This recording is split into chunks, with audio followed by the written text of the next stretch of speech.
Un jour, Ed China guidait calmement les téléspectateurs dans la réfection d'une suspension.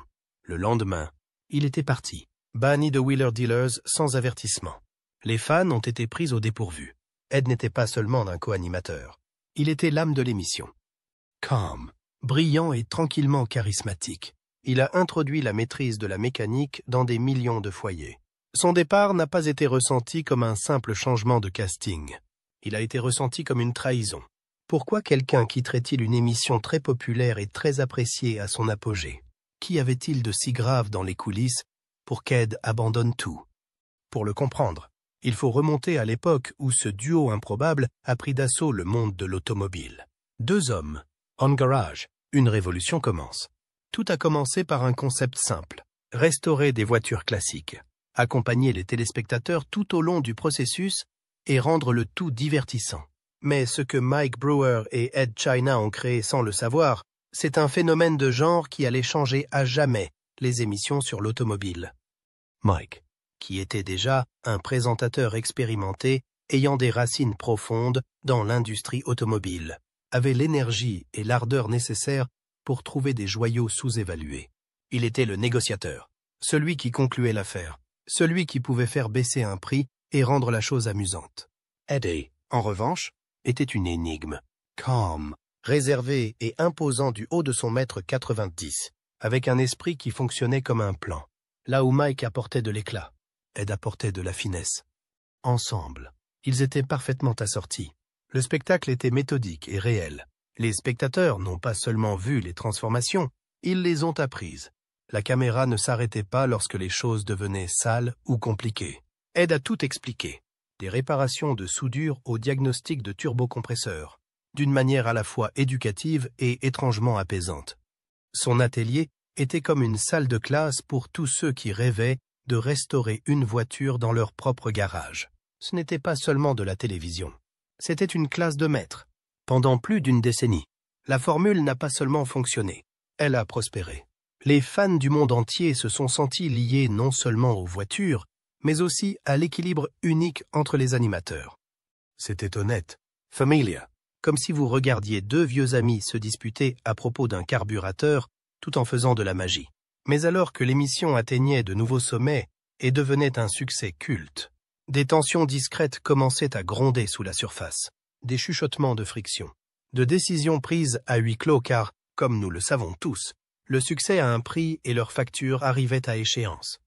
Ce qui s'est passé ensuite a ébranlé le salon dans ses fondements. Plus le salon prenait de l'ampleur, plus les chaînes se resserraient.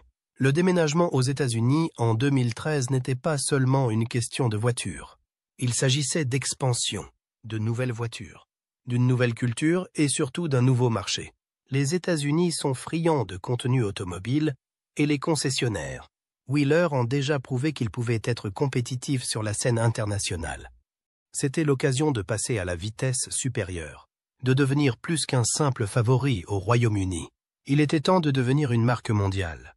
Mais ce bond en avant a attiré l'attention des grandes chaînes et, avec elles, les changements inévitables. Le budget de production a augmenté. Les décors sont devenus plus brillants et les enjeux plus importants. Mais la pression aussi. Il y a eu plus de gens impliqués, plus de réunions, plus de cadres. Ce qui était auparavant un garage très uni a commencé à ressembler à une salle de réunion d'entreprise. Soudain, cette modeste émission britannique est devenue une machine qui devait produire, livrer et divertir selon un calendrier rigide. L'authenticité a commencé à être reléguée au second plan. Les longues scènes de réparation, qui faisaient la particularité de l'émission, ont commencé à être supprimées. Les plongées profondes d'Ed dans les diagnostics, la résolution de problèmes et les astuces d'ingénierie ont été raccourcies ou complètement supprimées pour faire de la place aux coupures publicitaires et à un rythme plus soutenu. Les épisodes sont devenus plus axés sur les opérations tape à l'œil de Mike et moins sur le génie discret d'Ed. Les fans l'ont remarqué. Les forums en ligne se sont mis à bourdonner. Les sections de commentaires se sont remplies. Ils ont commencé à demander « Où sont les détails? Où est le comment ?» Pour beaucoup dans le monde de la production, il s'agissait simplement d'une rationalisation, d'une procédure standard pour le formatage de la télévision américaine. Mais pour Ed China, il s'agissait d'un changement philosophique, d'un démantèlement lent mais indéniable des valeurs fondamentales qui faisaient des concessionnaires Wheeler bien plus qu'une simple émission automobile. Il ne s'agissait pas seulement de réparer des véhicules. Il s'agissait de respecter le processus et l'intelligence du public. Lorsque le studio a essayé d'aller encore plus loin, en réduisant le temps consacré aux ateliers, en suggérant d'externaliser la main-d'œuvre et en réduisant le rôle d'Ed à des extraits sonores rapides, il a su que la limite avait été franchie. Ed avait une décision à prendre. Une décision qui ne concernait pas seulement un emploi, mais l'identité, l'intégrité et tout en quoi il croyait en tant que créateur. Ce qu'il choisit ensuite va choquer les fans, bouleverser l'avenir de l'émission et déclencher une tempête de controverses que personne n'avait vu venir. Ed Sheeran rompt le silence et tout change. L'annonce n'a pas été faite dans l'émission. Elle n'a pas été faite par la chaîne. Elle a été faite par Ed lui-même sur sa chaîne YouTube personnelle, assis devant une caméra, s'adressant directement aux fans. Pas de production tape à l'œil, pas de montage. Juste Ed, un arrière-plan vierge et la vérité. Son ton était calme, mesuré, mais chaque mot avait du poids. Ed a révélé que la chaîne Velocity, bientôt rebaptisée Motor Trend, avait l'intention de réduire encore les segments mécaniques. Il voulait moderniser la série, réduire les longues scènes de réparation, se concentrer davantage sur le divertissement et produire des épisodes plus rapidement. Pour les dirigeants, c'était tout à fait logique. Moins de temps de garage signifiait plus de temps d'antenne pour les transactions tape à l'œil et les drames qui attirent le public. Mais pour Ed, c'était une trahison. Il a expliqué que ces changements compromettraient l'identité fondamentale de la série. La profondeur technique disparaîtrait, et avec elle, la valeur éducative qui a inspiré d'innombrables aspirants mécaniciens dans le monde entier. Rester signifierait faire semblant, simuler une expertise, diluer l'âme des concessionnaires Wheeler. Il a donc pris la décision la plus difficile de sa carrière et s'en est allé. La vidéo s'est répandue comme une traînée de poudre. Les fans ont été choqués, mais ils l'ont soutenu à une écrasante majorité. Dans les commentaires, ils ont loué l'intégrité d'Ed et l'ont qualifié de héros pour avoir tenu bon. Le message était clair. L'authenticité compte plus que l'audimat. Mais dans l'ombre de ces applaudissements, quelque chose de plus sombre a commencé à se développer. Des rumeurs ont commencé à circuler.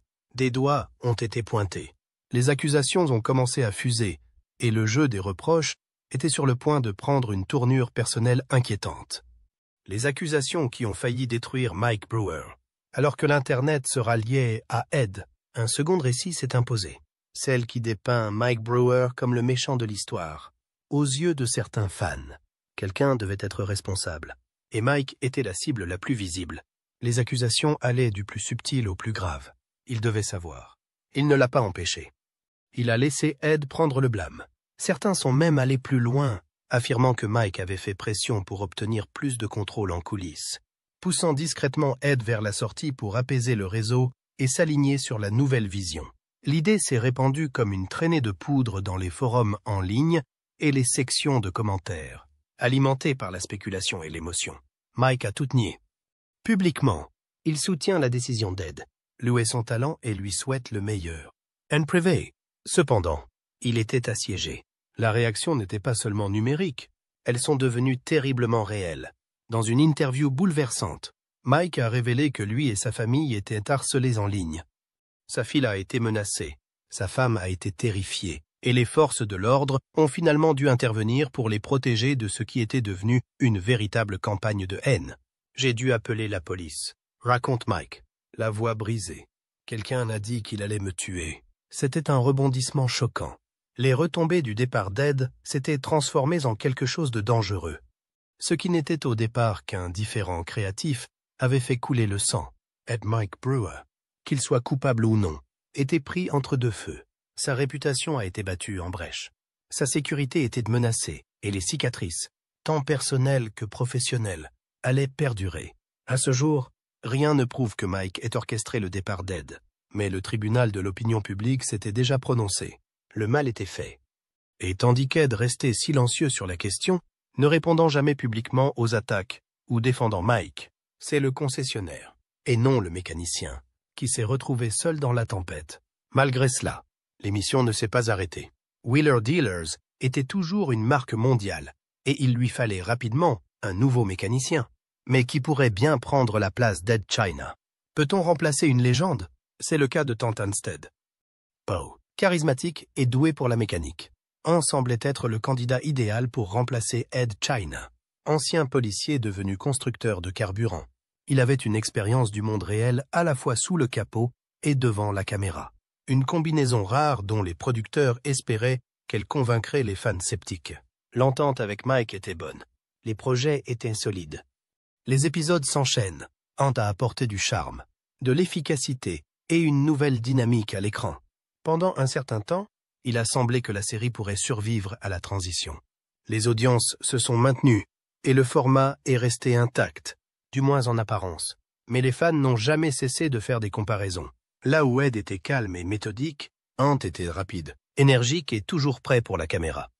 Là où Ed enseignait, Ant divertissait. Certains téléspectateurs ont adoré le nouveau rythme et les images soignées. D'autres ont estimé qu'il manquait quelque chose. Cette approche calme et réfléchie qui avait fait de Wheeler Dealers un garage de bricolage dont on pouvait s'inspirer. Pour eux, Wheeler Dealers devenait davantage une émission sur les voitures qu'une émission pour les amoureux de l'automobile. En 2020, Ant s'est retiré. Pas de grande controverse, pas de sortie enflammée. Juste un nouveau changement dans l'évolution de la série. C'est alors qu'est arrivé Mark Elvis Priestley, bien informé, passionné et facile à encourager. Avec son expérience dans le domaine des courses automobiles et son enthousiasme contagieux, Elvis a apporté crédibilité et chaleur à l'équipe de travail. Pourtant, même avec ses compétences authentiques et son ambiance bon enfant, les mêmes critiques persistaient. Les mécaniciens étaient incompétents.